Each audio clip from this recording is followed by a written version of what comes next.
Vamos para mais uma aula na nossa análise do Evangelho de Mateus. E nós estamos na reta final da nossa análise do Sermão do Monte. E nessa aula nós vamos analisar o texto de Mateus capítulo 7, versículos de 7 a 11. E vamos aqui para o esboço da sessão para a gente entender onde este texto está localizado dentro do contexto. Na aula passada nós vimos aqui o ponto F, sobre os relacionamentos no reino. E eu mostrei a vocês qual é a relação deste texto do capítulo 7, dos versículos de 1 a 6, dentro do contexto do Sermão do Monte.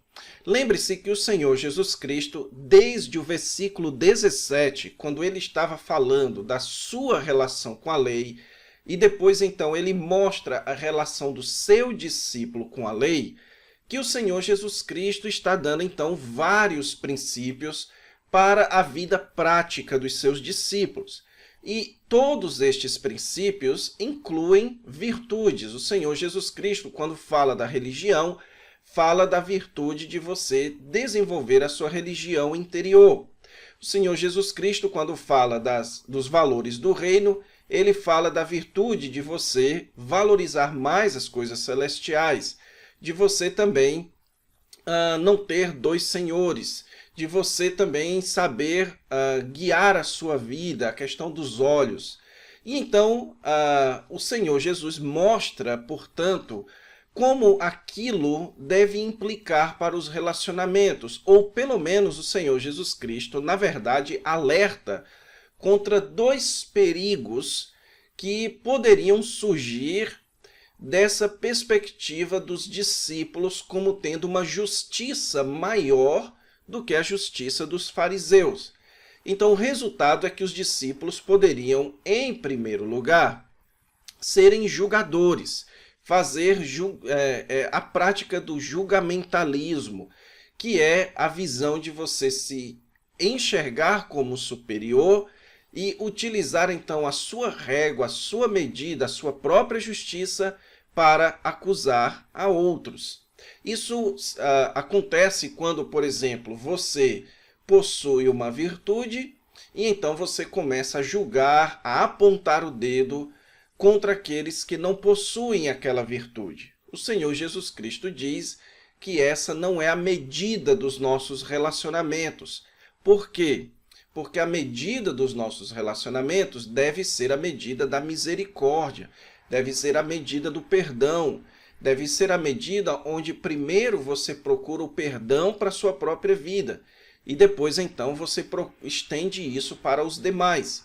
Então, o relacionamento do cristão com os seus irmãos deve ser um relacionamento de graça, um relacionamento movido por misericórdia. E se a gente, então, tem misericórdia uns dos outros, nós estamos prontos para tratar o pecado uns dos outros. Estamos prontos para julgar corretamente uns aos outros. Então, você chega aqui no capítulo 7, versículo 7 em diante, onde o Senhor Jesus Cristo simplesmente diz: pedi e dar-se-vos-á, buscai e achareis, batei e abrir-se-vos-á. Então, a impressão inicial que a gente tem é que esse texto aqui não tem tanta relação com os textos anteriores. É como se Jesus estivesse simplesmente mudando de assunto dentro do seu próprio sermão, dentro do fluxo do raciocínio do seu sermão. Porém, a gente não pode supor isso a menos que nós tenhamos razão de entender que esse texto faz parte do fluxo de raciocínio do Senhor Jesus Cristo. Então, qual é a relação deste texto aqui com os textos anteriores?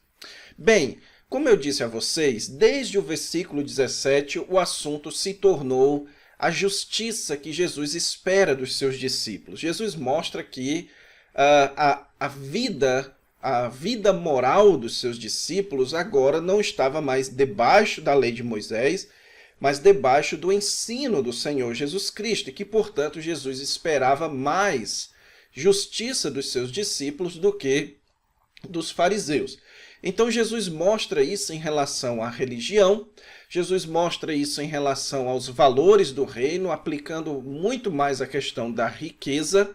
Jesus explica também, dá conselhos em relação aos relacionamentos, falando tanto do julgamento quanto também da ingenuidade. E agora então, o Senhor Jesus Cristo, ele vai encerrar essa sessão da sua pregação, essa sessão onde ele aborda muito mais a moral que ele espera dos seus discípulos, a conduta que ele espera dos seus discípulos, mostrando então para eles quais são as fontes das virtudes do reino. Então, se eles querem agir como Jesus espera que eles ajam, o que é que eles precisam? O que é necessário para que você tenha a religião esperada do discípulo do Senhor Jesus Cristo? O Senhor Jesus vai mostrar as duas fontes da virtude do reino. A primeira fonte é a oração e a segunda fonte é o cumprimento da lei áurea, que nós vamos então estudar essas duas fontes agora aqui nessa aula, ok? Então, entenda bem qual é o fluxo do raciocínio de Jesus, porque a falta de compreensão do raciocínio de Jesus pode nos levar a interpretações equivocadas. O fato, por exemplo, das pessoas não entenderem que a questão do julgamento está dentro do contexto das virtudes do reino, faz com que as pessoas não entendam o contexto que Jesus está falando de julgamento. A mesma questão acontece agora aqui a partir do versículo 7. Geralmente, quando você escuta alguém mencionando este versículo, pedi e dá-se-vos-á, buscai e achareis, batei e abri-se-vos-á, obviamente que Jesus está falando da oração, e as pessoas logo compreendem que Jesus está falando aqui de qualquer tipo de oração, como se o Senhor Jesus Cristo estivesse aqui simplesmente falando do assunto oração, sem perceber que Jesus está falando aqui da oração dentro do contexto do Sermão do Monte, do local da oração dentro do contexto do que ele está ensinando no Sermão do Monte. Então, o que o Senhor Jesus Cristo aqui vai ensinar? O Senhor Jesus vai agora ensinar que as virtudes do reino, o relacionamento do discípulo com a lei do Senhor Jesus Cristo, com o ensino de Jesus, uma vida de piedade interna, interior, uma vida, a busca de se evitar a hipocrisia, uma vida de oração da maneira correta, um coração disposto a perdoar, a valorização dos benefícios celestiais acima do terreno, a valorização de Deus como a nossa suprema autoridade e não o dinheiro. Enfim, o Senhor Jesus Cristo vai mostrar que tudo isso está disponível a nós através da oração. Que para que você tenha uma vida religiosa, uma vida de serviço ao Senhor Jesus Cristo, uma vida de discipulado, todas essas virtudes que Jesus mencionou, como a justiça, a sinceridade, o amor ao próximo, oferecer a outra face, não se vingar, não fazer votos, mas cumprir o que você diz, tudo isso está disponível através de uma vida de oração. Jesus mostra isso através de 3 imperativos aqui: pedi, buscai e batei. Você tem aqui 3 imperativos que estão querendo enfatizar a questão da persistência. Esses 3 imperativos estão incentivando a persistência. O Senhor Jesus Cristo está enfatizando aqui a necessidade da persistência na oração por estas virtudes. Que se nós orarmos a Deus para sermos verdadeiros discípulos de Jesus, para sermos pessoas virtuosas que cumprem os mandamentos do Senhor Jesus Cristo, nós precisamos de persistência na oração. E o Senhor Jesus Cristo também enfatiza aqui 3 resultados. Ele diz: pedi e dar-se-vos-á, buscai e achareis, batei e abrir-se-vos-á. Então, ele explica que todo o que pede, recebe, o que busca, encontra, e a quem bate, abrir-se-lhes-á. E aqui é que vem o erro mais comum das pessoas. É como se Jesus estivesse dizendo que qualquer coisa que você pedir a Deus, Deus vai lhe dar. Qualquer coisa que você pedir insistentemente a Deus, Deus vai lhe dar. E o problema com essa interpretação é que ela não está encaixando o contexto da oração de que o Senhor Jesus Cristo está ensinando aqui. Jesus está ensinando a pedir o quê? A buscar o quê? A bater por quê? O que Jesus está nos mandando aqui por que a gente insista em ter? O Senhor Jesus Cristo está falando das dádivas do reino. Lembre-se do último texto que nós lemos, onde o Senhor Jesus Cristo diz: não deis aos cães o que é santo. Jesus fala das coisas sagradas. O Senhor Jesus Cristo fala de buscai, pois, em primeiro lugar, o seu reino e a sua justiça. E você nota aqui, mais uma vez, o termo buscar. Na oração do Pai Nosso, o Senhor Jesus Cristo menciona que nós devemos adorar, mas nós também devemos pedir a Deus. Nós devemos pedir a Deus pelo nosso suprimento e pelo perdão dos nossos pecados. Então, o Senhor Jesus Cristo menciona uma série de benefícios do reino, uma série de virtudes do reino, uma série de bênçãos do reino, uma série de elementos do caráter cristão daquele que participa do reino. E é isso que nós precisamos buscar, o seu reino e a sua justiça, amar o próximo, a humildade, a integridade, não sermos hipócritas, não valorizarmos tanto as coisas terrenas. O Senhor Jesus Cristo está dizendo, portanto, irmãos, que a oração é um elemento crucial do discipulado, que as melhores bênçãos de Deus, você recebe as maiores bênçãos de Deus quando você insiste em oração. E ele então vai ilustrar isso aqui a partir do versículo 9. Ele vai utilizar uma técnica tipicamente judaica em que ele parte do menor para o maior. Ele primeiro começa aqui dizendo ou. Este ou aqui é um artifício da língua grega, onde o Senhor Jesus Cristo vai explicar com outras palavras. Essa é a ideia deste ou. É como se ele estivesse dizendo o seguinte: agora eu vou tentar explicar isso com outras palavras.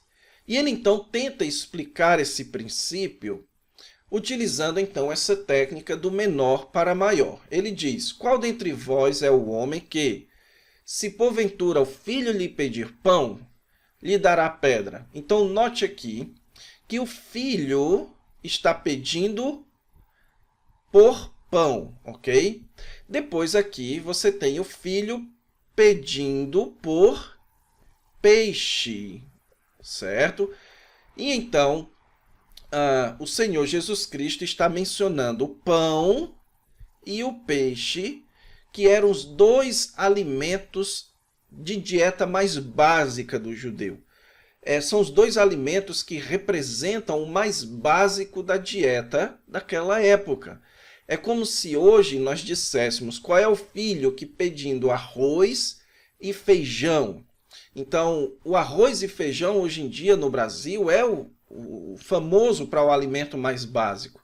Então Jesus está dizendo o seguinte: qual é o filho que pede a necessidade, a sua necessidade mais básica, a sua necessidade mais prioritária, e Deus e o seu pai não lhe dá, ou o seu pai lhe dá outra coisa?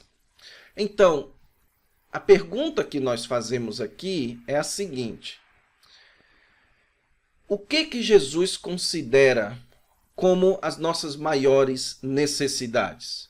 O que Jesus considera como sendo a nossa grande prioridade?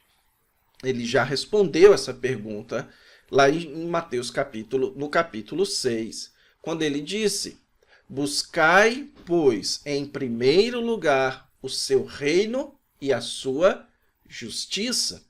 Então, o que o Senhor Jesus está dizendo é que a nossa principal oração tem que ser pelas boas coisas do reino. E aí é que vem o menor para o maior. Ora, se vós, veja aqui, se vós que sois maus, então aqui é o menor, sabeis dar boas dádivas aos vossos filhos, aí então ele menciona vosso Pai, que estás nos céus, e portanto isso daqui representa que ele é santo, ok? Então lembra lá do Pai Nosso que estás no céu, santificado seja o teu nome. Então a maldade é coisa deste mundo. Deus está nos céus e portanto alheio à maldade, então ele é santo. Então se nós que somos pecadores sabemos dar boas dádivas aos nossos filhos, o nosso Pai, que é santo e está no céu, dará boas coisas. E aí é que vem o que são essas boas coisas. É aquilo que o contexto está nos indicando. As boas coisas do reino. As melhores coisas do reino. E quais são as melhores coisas do reino? São aquelas coisas necessárias para o nosso discipulado, para a nossa vida como discípulos do Senhor Jesus Cristo, como cidadãos do reino do Senhor Jesus Cristo. Então, o nosso principal motivo de oração é por uma vida de obediência aos ensinos do Senhor Jesus Cristo. Deus, o Senhor Jesus está prometendo aqui que se nós orarmos a Deus por uma vida de amor e de obediência ao Senhor Jesus Cristo, de sermos discípulos fiéis ao Senhor Jesus Cristo, Deus há de nos conceder. Que, portanto, as bênçãos espirituais de Deus, elas são dadas através da oração. Você quer ser um bom discípulo do Senhor Jesus Cristo? Você quer cumprir os seus mandamentos?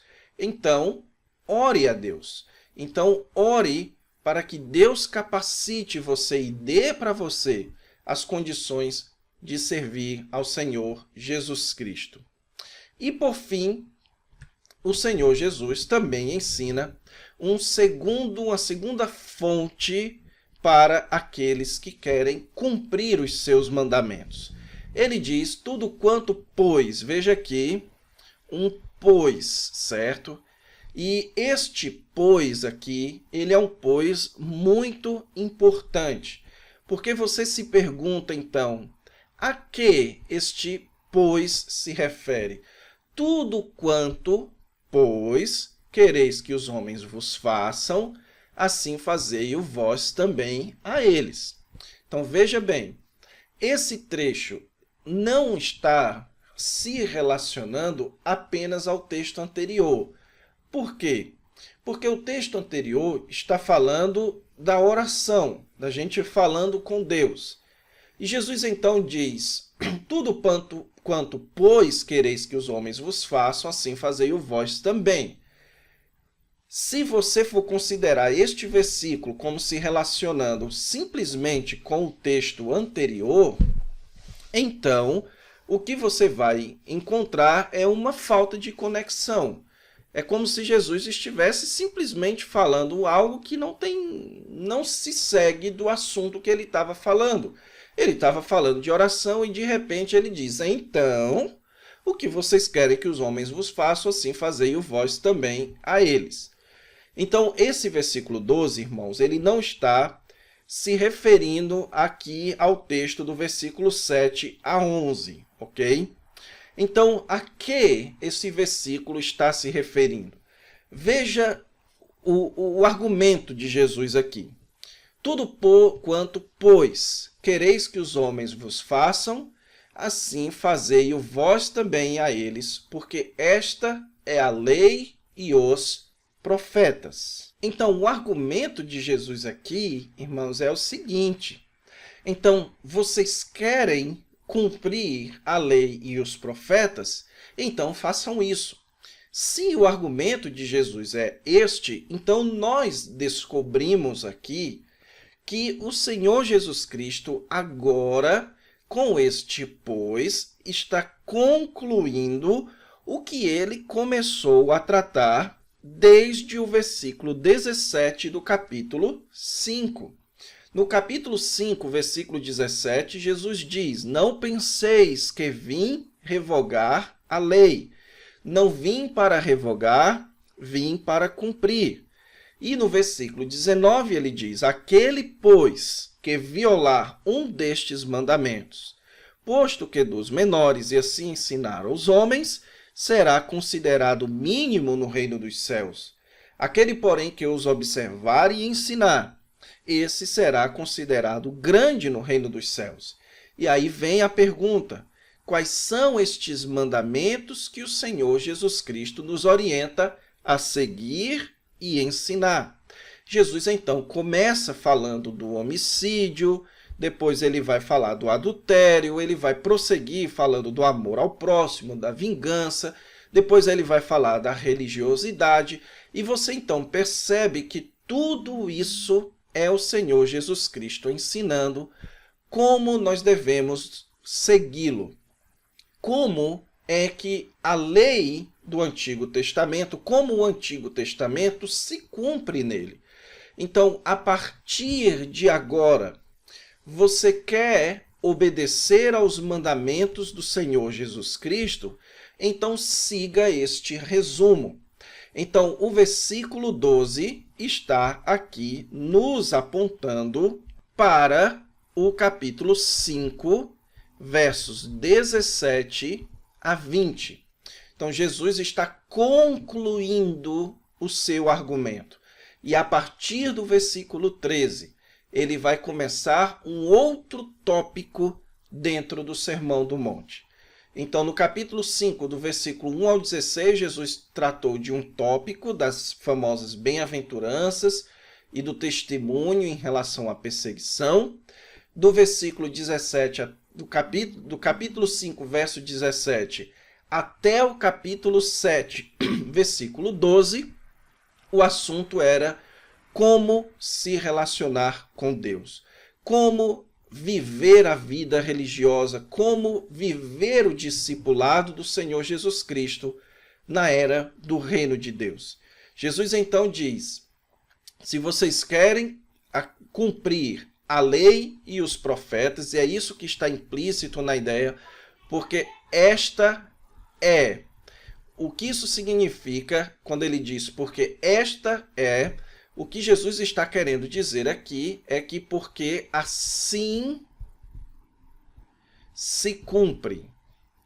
É essa a ideia. Então, o Senhor Jesus Cristo é o cumprimento profético do Antigo Testamento. Então, como nós devemos cumprir o Antigo Testamento? Qual deve ser a nossa relação com o Antigo, com a lei que foi dada no Antigo Testamento? A resposta, então, é: o que vocês querem que os homens vos façam, assim fazei-o vós também a eles. Então, trate os demais como você gostaria de ser tratado. Se você tratar as pessoas como você gostaria de ser tratado, então você irá cumprir a lei de Moisés do Antigo Testamento. Então, essa é a religião, a lei ensinada pelo Senhor Jesus Cristo.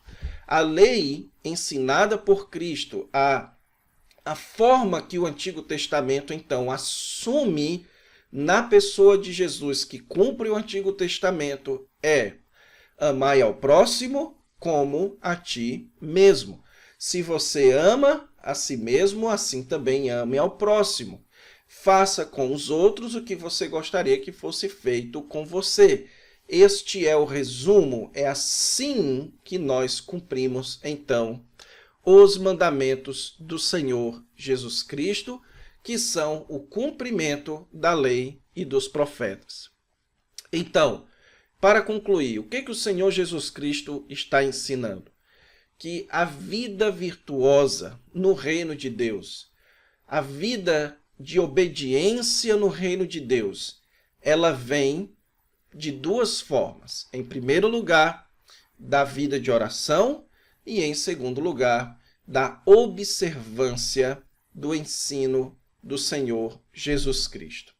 Então, se você tem uma vida de oração e se você observa e cumpre os ensinos, os mandamentos que o Senhor Jesus Cristo trouxe na forma dessa lei áurea, tudo aquilo que vocês querem que o homem vos faça, assim farei vós também a eles, você estará vivendo como um discípulo, como um cidadão do reino de Deus. Então, em outras palavras, os dois elementos mais básicos da caminhada cristã são a Bíblia e a oração. Uma vida de observância da palavra e uma vida de oração. Você quer ter uma vida virtuosa no reino de Deus? Então, leia as Escrituras, conheça o Evangelho, o ensino de Jesus e procure capacitação espiritual para cumprir estes ensinos através da oração, ok? Então é isso, irmãos. Na próxima aula, então, como eu disse a vocês, nós vamos avançar aqui para o versículo 13, que começa a conclusão do Sermão do Monte. Então fique com Deus e até lá.